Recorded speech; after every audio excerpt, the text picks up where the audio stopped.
And of course the fall has fast, I rely on no one else, I'm a do by myself. The Beach Boys are bringing the Endless Summer Gold Tour to the Paramount Fine Food Center in Mississauga this Thursday. Make sure you get your tickets at the link and at Ticketmaster. My name is The Identity Crisis on behalf of Modern Mississauga Media, and I am joined by an icon, a legend, someone that has sold over 100 million records worldwide, Rock and Roll Hall of Famer, and he is the founding member, lead singer, and frontman of the Beach Boys, Mr. Mike Love. Mike, thanks for joining me, sir. Thank you for having me. It is such an honor and a privilege to be speaking with you. We're very happy to be coming to Mississauga. So, we love Canada, and the crowds here have been amazing for us. Of course, the last several songs are, rather identifiable, and Good Vibrations and Kokomo and Barbara Ann and Fun. Everybody has a great time. They're singing along. And yeah, it transcends politics and, philosophies and everything, because music is a great unifier, I think. Everybody is happy at our concerts, which is a fantastic thing. It also transcends weather. We just had an ice storm in the Toronto area, and I know you guys are talking about the beach and surfing. And and it is not that weather here right now. We have been running from the snowstorms and the ice storms and stuff like that. We've been in Canada for a while now, at least 10 days. But, we enjoy the shows. We have a great crew bus. A crew goes ahead of us and sets everything else. And then the band bus with mainly the singers and stuff come along. We just have to show up, do a sound check, make sure we're happy with what we're hearing in our ears. We have these ear monitors, which are much better than the old days with those monitor boxes, which have caused hearing loss with so many people that have been around a long time. So anyway, we're having just a great time in Canada. We're digging it. I even got my Toronto Maple Leafs hat that somebody gave me last time we were here, so I brought it with me. All right, well, I have some questions for you. Do you mind if we go back to the start? Sure, no problem. I know it's been... I think the start of the Beach Boys happened when my mom was singing light opera on the radio, which is a big deal back in the 30s, and my uncle sang in a quartet. So there was never a time in my life when there wasn't music. The Beach Boys were my first cousins, Brian, Dennis, and Carl. They were the sons of my Uncle Murray and Aunt Audrey. And my Uncle Murray was my mother, Emily Glee Wilson's sister. Every Thanksgiving, every Christmas, every New Year's, every July 4th, every birthday, it was always about music. My cousin Brian and I, and maybe my sister Maureen, would sing doo-wop songs and Everly Brothers songs, and we liked Chuck Berry too. But we also did church music, Wednesday night youth night at Angeles Mesa Presbyterian Church. And walking back from that, back to our house, we'd sing Everly Brothers 2-part harmony and 3 parts and stuff, and we'd do our doo-wop and stuff. But years ago, my cousin Brian became fascinated by a group called the Four Freshmen. They did this 4-part harmony. They were amazing musicians and singers. They called it modern harmony back in the 50s and 60s. And so nowadays they call it carbon-dated harmony probably. But anyway, yeah. Anyway, we learned from them. Our music is 4-part harmony. There's a lead and 3 parts. On our rock music, whether they be ballads, slow, medium, or up-tempo. People have always asked me, what's your favorite song to play? I said, it's really according to the mood you're in. It kind of dictates what song you like the most. There's never been a time in my life when there wasn't music, because I grew up in a home with a grand piano, an organ, and a harp, and I have 2 sisters who play the harp, one of which, my sister Maureen, who's 2 years younger than I, she played on a couple of our earlier songs. That was what it was like growing up in the Love household. To transition into making our own records, we heard on the radio, like Jan and Dean. I said, well, we can do as well as that. And so we did, in fact, do a song. My cousin Dennis and I used to hang out and go fishing or to the beach somewhere. We talked about surfing and the fact that there wasn't a song about surfing. And we were the first people to make up a song with the lyrics literally about surfing. That song was in 1961. It came out on the radio. And we were so excited to hear that song. It was on an independent little label that declared bankruptcy so they wouldn't have to pay us. So, oh boy. Yeah, the guy ran the record company out of his trunk of his car. At any Wow. rate, the song caught on in a few places and really did well, but not it wasn't a nationwide hit because he didn't have the distribution. That song and Surfin' Safari and Surfer Girl and I think Catch a Wave, a few of the songs we recorded after that first one got the attention of Capitol Records, and they signed us to a long-term deal. And that's where we did Surfin' Safari with the album cover for Surfin' Safari in a place called Paradise Cove, which is the Malibu area of California. And ironically, we have a documentary, The Beach Boys, on Disney Plus, which is streaming now. And at the end of that documentary, we got together at Paradise Cove and sat right underneath the cliff where we had that first album cover shot taken. And so that was pretty amazing 60 years later to get together and we reminisced. We actually sang songs together and told stories and toasted our success. And that was with Brian, myself, Alan Jardine, Bruce Johnson, and David Marks, who was, when we started, Alan was in the group, but then he quit to go to dental school. So David Marks took his place for a couple of years and 4 albums. It was like a really nice reunion. It was very sweet because Brian is physically challenged, but mentally, his long-term memory is totally intact. He was remembering things that happened during our high school years because we're about a year apart and we were best friends. We were a year apart and he remembered stuff from back in those days that I've frankly forgotten. We all know our parts of the music and we sang a little bit. That did not show up in the documentary, but it showed our being together there, which I think was very, very sweet.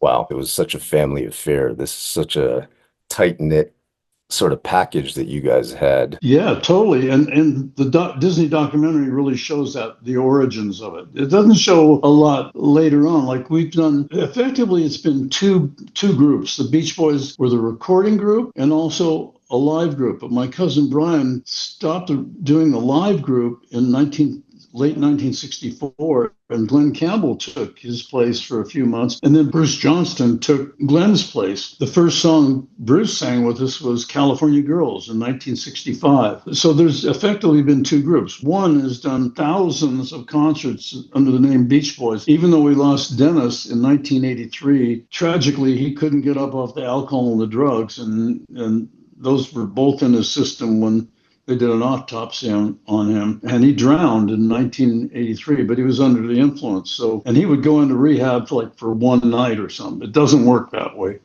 Anyway, that was in '83, and then my cousin Carl died, I think 26 years ago. We lost him to lung cancer. There have been different people carrying on those parts. With the drummer these days we have, his name is John Bolton. He's out of the Northwest, of the Seattle area. And he is an amazing drummer and a fantastic singer. He actually sings the lead on a song called Wild Honey that we did at Brian's studio at his home in 1968, I believe. Also he does Darlin', which I wrote. Brian and the guys did the track, and I wrote the lyrics. Carl also sang the lead on our version of California Dreamin', which is, of course, done by the Mamas and Papas. We really have a great band, and we're obsessed with recreating those songs as close as humanly possible to the recordings. Although they're live, and we might put a little extra emphasis on something because it is live. But we've done thousands of shows over the years. So the recording group hasn't been functioning for a number of years together. The last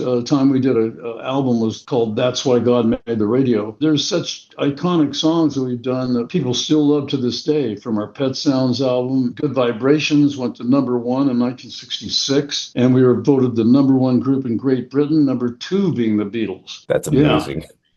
And 22 years after that, Kokomo went to #1, which was #1 for 8 weeks in Australia, which is a long time to be #1. Anyway, and that song is said to be our biggest selling single, and people sing along to it like, it's so great to hear the whole audience sing along to Kokomo and Barbara Ann and Surfing USA and Fun, Fun, Fun and Help Me Rhonda. They're all great songs, and we're having a great time. We're doing a 2-hour show. We do an hour with a 20-minute intermission with another hour to close. And we do a ton of songs, and we enjoy it all. Okay, we're going to go back through your discography for a second, okay? 1963, Surfin' USA drops, certified gold. Surfer Girl drops, also certified gold. Little Deuce Coupe, certified platinum. That's just 1963 alone. 1964, Shutdown Volume 2, certified gold. All Summer Long, certified gold. The Beach Boys Christmas album, also certified gold. That's just 1964. 1965, The Beach Boys Today, certified gold. All Days and Summer Nights, certified gold. The Beach Boys Party also drops. And then in 1966, Pet Sounds drops, certified platinum. Yep, that's right. That's such a small span of time. Could you tell me about the writing process, the recording process, and the touring schedule? What was that whole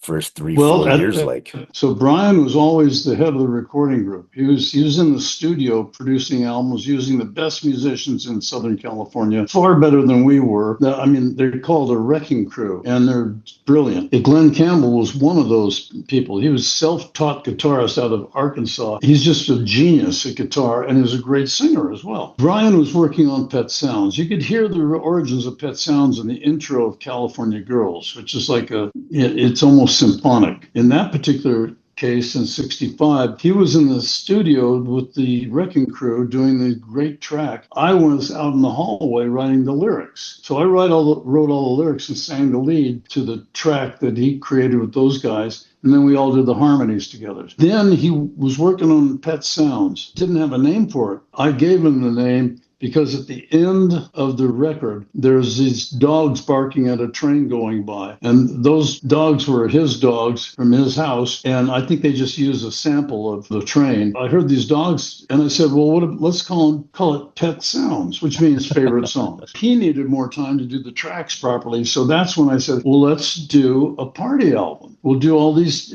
that's where Barbara Ann became a huge hit. We weren't even thinking about it being a single, but the promotion man on the East Coast, on the Northeast, pulled it off the album and got it played in Worcester, Massachusetts. Then it went to Boston, and then it went all over the place. And it became a pretty big, sizable hit for the Beach Boys. Even though it was a cover, it was done originally by a group out of the East Coast. But we liked that song, and we did a Bob Dylan song, a Beatles song. We did, Barbara Ann. We did a bunch of songs that we just liked that aren't necessarily ours. But we did it so that the record company would get their album they was always hounding us for, but we'd have more time for Brian to do the proper job on the Pet Sounds tracks. And then we came back from Japan and did the vocals to the tracks that he'd done. And my goodness, those tracks are great. Like Sloop John B was a fantastic track. Originally, Sloop John B was the Kingston Trio in the 50s. And in fact, Alan Jardine and I were both Kingston Trio fans. In my high school, I went to see them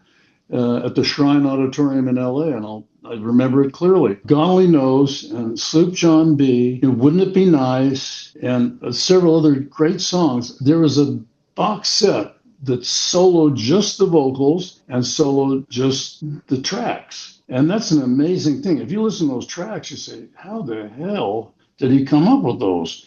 And then if you listen to the vocals, I said, they're perfect. I mean, in fact, we would do one section of Wouldn't It Be Nice maybe about 20 times before Brian was satisfied that it had the right vibe to it. So it was an amazing process recording that album. We worked really hard on it to make it perfect. The Rolling Stone magazine many years ago did a 500 top albums, and Sgt. Pepper was #1 and Pet Sounds was #2.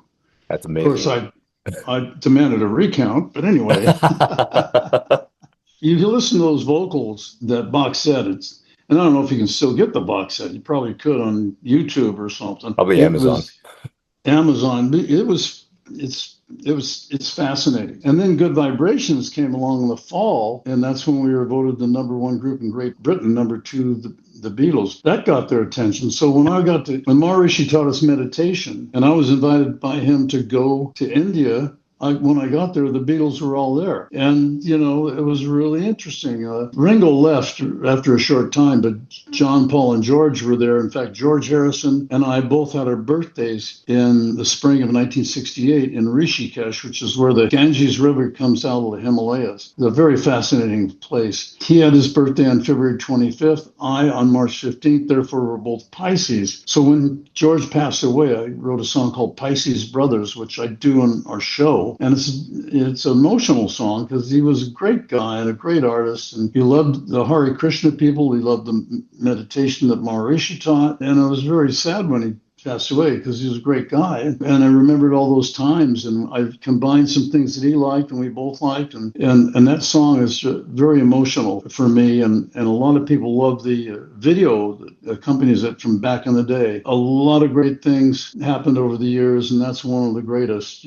Being able to be in India with Maharishi lecturing, and Paul McCartney come out down to the breakfast table playing back in the USSR and his acoustic guitar. And I told him, you got to talk about all the girls around Russia, and Georgia on my mind, and like that. And he did. He's quite capable of crafting a tune, Sir Paul. Anyway, so it was really a fascinating time. I was born in the 80s. And so my actual Mhm. first introduction to the Beach Boys was through Full House. John Yeah, Stamos, and he's still a absolutely. champion for you guys. Um, Oh, yeah, he loves playing drums, and he's a good drummer. Now, in terms of staying relevant, I mean, that was kind of 20 years after that initial Right. blaze of glory. What would you say are the keys to longevity? Well, the keys to our longevity as the Beach Boys is our music because it stands the test of time, multiple generations like it. We were a bunch of young guys singing about what appealed to us in our environment in Southern California. The beach. How do you get to the beach? In a car. So what kind of car? Well, the ones you lusted after, the 409s and the Corvettes and that all that kind of stuff. So those great cars out of Detroit at that time. In fact, all over the world, people love those cars. I mean, in East Germany these days, there's more classic American cars from the 50s and 60s than just about anywhere in Europe. What that means is because they were suppressed and oppressed by the USSR, their way of identifying with freedom and America was to buy those classic cars. And still a big deal over to this day. Our longevity is due to our songs and the subject matter. I, as a lyricist, always accentuated the positive. There was a song called "The Warmth of the Sun," which we do in our concert. It's about you were in love with somebody, but they didn't feel the same way, so it was never going to happen. But at least at one time in your life, you'd felt the euphoria of that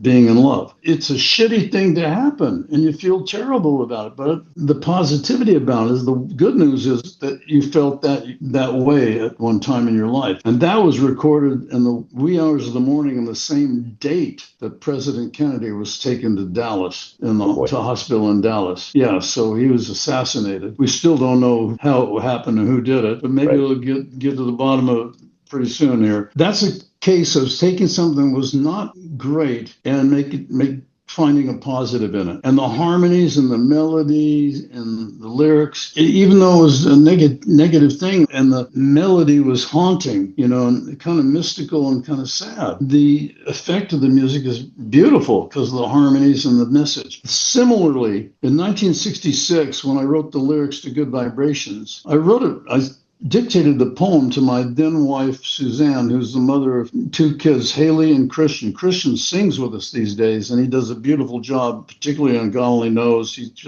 He's a great singer, harmonizes beautifully. Good Vibrations. The Vietnam War was going on. There was student unrest, student demonstrations. There was integration issues as well as anti-war things going on. There was a lot of, my cousin Carl was being pursued by the FBI because he didn't want to go to Vietnam. He refused to be drafted and became a conscientious objector, they call it. And so we ended up doing some prisons and hospitals and different things so that he could satisfy his staying out of the military. And because nobody wanted to go to Vietnam unless you were, your family was military or something. Even with all that negativity going on, I chose to do the lyrics of Good Vibrations about a girl who was into peace and love and nature and flower power and all that good stuff. In the midst of the negativity is something extremely positive. In fact, there was a psychologist in Sheffield, England, a couple of years ago who tested, with 2,500 people tested a bunch of songs, and Good Vibrations came in at #1 for making people feel good. And I Get Around came in at #8. Earth, Wind, and Fire had their September song at #10. There was a Bob Dylan, a Bob Marley, there was a Pink song in there, but we're #1 for making people feel good. That's pretty amazing. And that was coming out of a time when there was a whole lot of stuff going on in the world that wasn't so great. The Beach Boys are often credited for bringing a California sound and surf culture to the masses, not just locally, not just in the States, but Right. worldwide. Have there been any unexpected artists that have come up to tell you that you guys influenced them? Oh yeah, a lot of people. But you know what's interesting about that though is there's a guy who's the managing director of the Mar-a-Lago Club, and Donald Trump, bought years ago. He's the managing director of it. He's from Germany. He said he learned English from the Beach Boys and the Beatles. Wow. Yeah, that's how he learned English, from listening to their music. And that happened all over the world.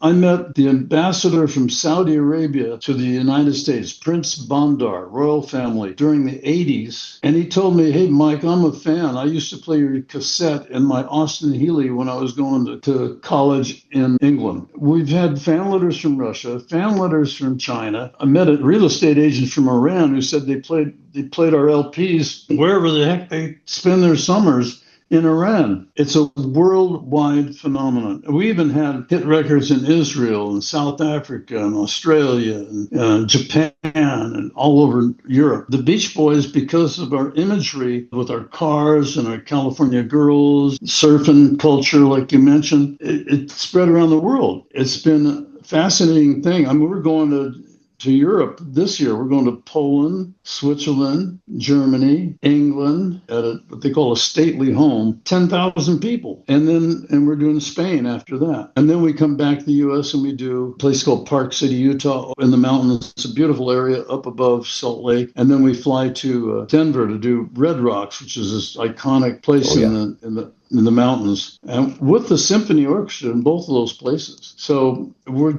staying relevant because those songs are so great and people still love to hear them. Our original fans love to hear them, but their children and their grandchildren love them. The positivity and the harmonies make you feel good, and the subject matter. I mean, it is timeless music. It's working out that way. Yeah. I mean, that's what we're all. I'm a recording artist as well, and that's all I could ever hope for. It hasn't happened yet, but maybe one day. Well, you keep on, keep it on. I appreciate that. At this stage in your career and your life, what keeps you motivated? Well, first of all, the fact that people want to hear us and that we get offers to go all over the place and do fantastic things.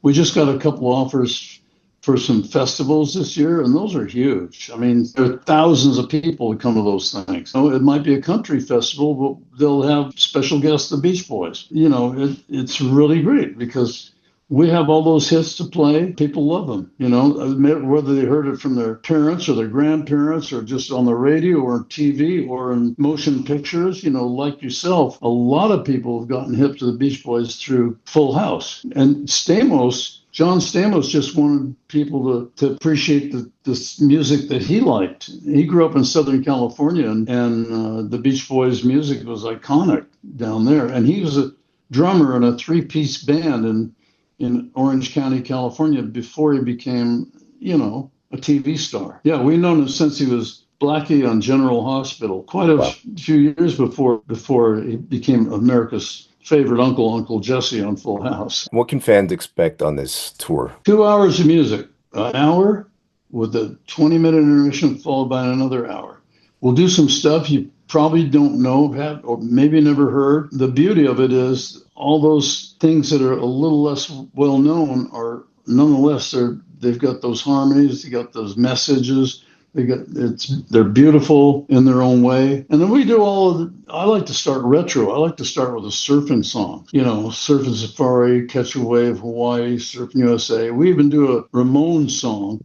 Those guys did Surfing Safari, and they did, I think they did either Surf City or Little Old Lady from Jan and Dean. We covered their record Rockaway Beach, which is a beach in New York. But it rocks. It really is great. And we do that right before we do Surfing USA. We start retro and upbeat and positive and fun. And then we go into Surfer Girl, which is a beautiful ballad, and we dedicate it to all the ladies. We go on with the show, and ending up the first half with I Get Around, to the car songs and I Get Around. We take our intermission, and then we come back and do The Warmth of the Sun. I like doing Pisces Brothers, the song about being in India with George Harrison and Maharishi. And then we go on to do Pet Sounds. We do Good Vibrations.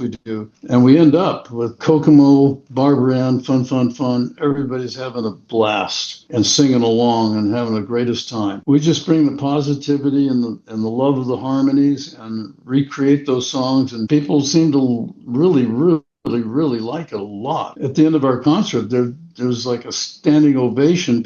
They're just still hollering.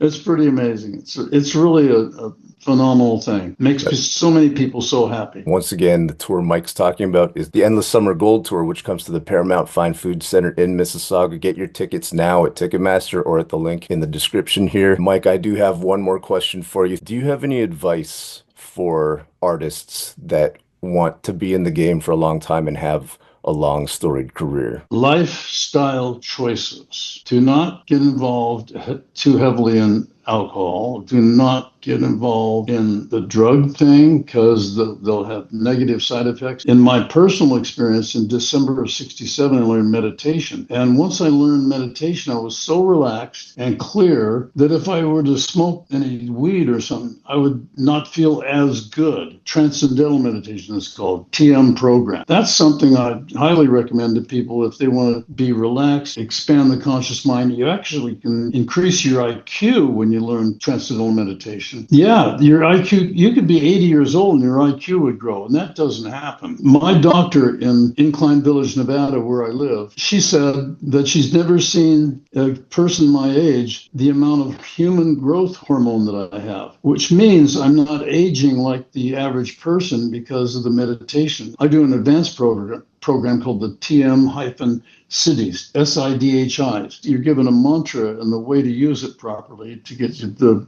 benefits out of it that you can get. And then the cities are not mantras, but sutras, they call them. And they've been practiced by Hindu and Buddhist monks for thousands of years. And they're to increase like your intuition. If you can increase your intuitions to its supreme value, you could be psychic. If you could, your senses, sight, hearing, touch, taste, all those have sutras that allow you to develop more and more of those aspects of the human mind. And so it's a fascinating study, and it's really beneficial. And because your mind is a pharmacy, if you're stressed out, it's going to, generate adrenaline for fight or flight. If you're fatigued, if you're tired, that's the blood lactate. But when you meditate, TM, your blood chemistry actually changes. It purifies the blood chemistry. So you get rid of the lactate, you get rid of the adrenaline, and you're left in a clearer state, more relaxed, and yet energetic, because the deep rest of the meditation gives you more energy and clarity. It's meant to be practiced in the morning and in the afternoon or evening, so you don't accumulate the stress day after day for a lifetime. You can get rid of it on a daily basis. And so that's a lifestyle choice that I made in December of '67, and then went to India, which was fascinating, and meditated for several hours a day. So, in fact, Dear Prudence from the Beatles album, Prudence Farrow was Mia Farrow's sister. Maharishi would say, go and meditate as long as you're comfortable. She didn't come out for like 3 days. Wow. And so that was the premise of Dear Prudence that John Lennon came up with. Apparently, Donovan showed him the finger picking thing on the guitar that he used in that particular song. I do know that I know Prudence, And I met her there, and she's the most brilliant lady. She's a longtime TM teacher, and so it was, see, that whole lifestyle thing. Instead of drugs and alcohol and being all uptight and angry and frustrated, meditation gets rid of all those feelings. I mean, there's still problems in life. You're going to still face issues that nobody wants to face. Like right now, my brother, Stan, who's 7 years younger than I, he's not going to live very much longer. He's got congestive heart failure, and it's sad to see. And so those are not happy things, through the mortality of your cousins or your family or whatever. And we've all lost people we love, whether it's the grandparents or parents or best friends or something.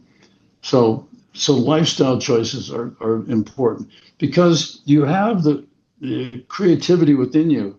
It's just that you can't let life overwhelm you and keep you down and keep you frustrated and keep you from feeling your best and having the energy and clarity and perspective to be able to be creative. So I say that people that think they're being creative by using drugs, I think you're creative in spite of it, not because of it. That's a huge difference. But I think that's not just good advice for artists. I think that's good advice for anyone and everyone. So That's correct. That's correct. Yeah. It is. Yeah, whether you're a fireman or a policeman or an airline pilot or a bus driver or a teacher or whatever it is, you live life, and you're gonna live it in a less stressful way and be able to be more creative and positive in what you do. Oh, no kidding.